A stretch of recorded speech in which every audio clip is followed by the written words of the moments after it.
Un ami m'a offert un broche-pen des collines, puis l'histoire d'amour commença. Déjà en primaire, les couleurs intenses de ces petits pots attiraient mon regard. Mais sous forme de marqueurs, ils sont bien plus pratiques. Au début, je les utilisais surtout dans mon bullet journal, car ils étaient agréables à utiliser, ils séchaient vite et ne perçaient pas le papier.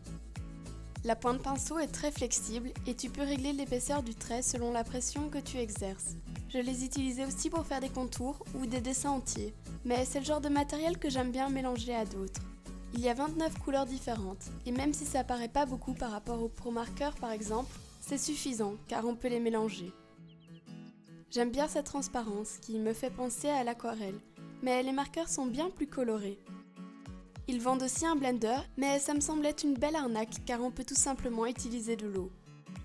L'utilisation est plutôt intuitive et on peut vraiment s'amuser avec pour faire de la calligraphie. J'ai appris qu'on pouvait les détourner en encre à tampon.